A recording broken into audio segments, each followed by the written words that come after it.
সুপ্রিয় দর্শক মণ্ডলী, আসসালামু আলাইকুম। সকলকে জানাচ্ছি এটিভি সংবাদের পক্ষ থেকে স্বাগতম।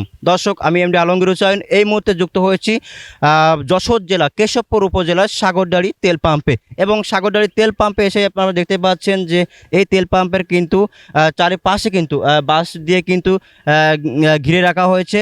এবং এখানে কিন্তু সাইনবোর্ডে কিন্তু লেখা রয়েছে যে বর্তমান তেল পাম্পটি কিন্তু বন্ধ রয়েছে। এবং আপনারা দেখতে পাচ্ছেন এখানে কিন্তু আসলে কোনো সাধারণ মানুষও কিন্তু নয় যে এখানে তেল নিতে আছেন, কারণ এখানে কিন্তু বাঁশ দিয়ে ঘেরা রয়েছে।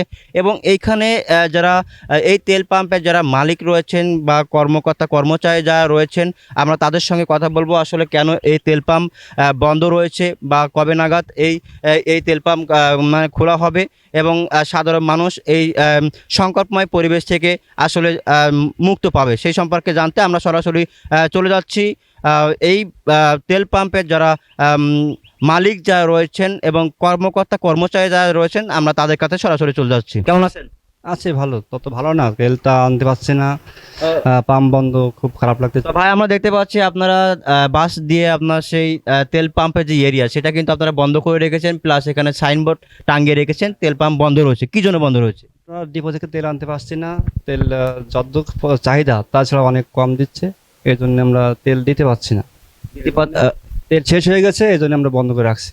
তো আসলে এই তেল আসার সম্ভাবনা কবে রয়েছে? আসলে যে ইরান এবং ইসরায়েলের যুদ্ধের পরে বাংলাদেশে যে তেলের সংকটময় পরিবেশ তৈরি হয়েছে, আসলে এই সংকটময় পরিবেশটাকে আসলেই সংকটময় পরিবেশ তেলের, সেটা কি সে বিষয়ে কি বলবেন? তেলের সংকট না, কিন্তু ডিপো থেকে অল্প অল্প দিচ্ছে।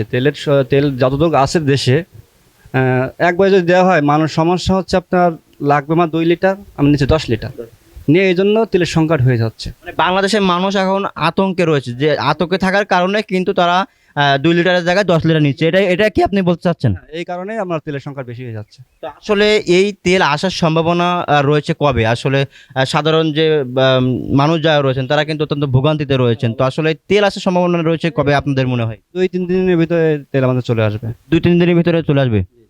সুপ্রিয় দর্শক মণ্ডলী, আমি কিন্তু এই মুহূর্তে উপস্থিত রয়েছি যশোর জেলা কেশবপুর উপজেলার সাগরদাড়ি তেল পাম্পে কিন্তু আমি উপস্থিত রয়েছি। এবং এই সাগরদাড়ি তেল পাম্প কিন্তু বেশ কিছুদিন ধরে কিন্তু বন্ধ রয়েছে। এবং ইতিমধ্যে কিন্তু এই তেল পাম্পের যারা কর্মকর্তা কর্মচারী যারা রয়েছেন তাদের বক্তব্যে কিন্তু আমরা জানতে পারলাম যে দেশের যে তেলের যে সংকটময় পরিবেশ তৈরি হয়েছে, তো এই তেলের সংকটময় পরিবেশে তারা কিন্তু বন্ধ রেখেছেন এবং ইতিমধ্যে কিন্তু আমাদেরকে জানিয়েছেন যে এই সংকটময় পরিবেশ ঘাটতি পূরণ হয়ে আবারও 2-3 দিনের ভিতরেই এই পাম্পে তেল চলে আসবে। তো এতক্ষণ যারা আমাদের সঙ্গে ছিলেন সকলকে আমরা এটিভি সংবাদের পক্ষ থেকে আবারও স্বাগত জানাচ্ছি। আমি এমডি আলমগীর হোসেন। প্রায় 1 সপ্তাহ যাবৎ কোনো তেল পাওয়া যাচ্ছে না, সাধারণ মানুষ অত্যন্ত ভোগান্তিতে, গাড়ি একেবারে বন্ধ।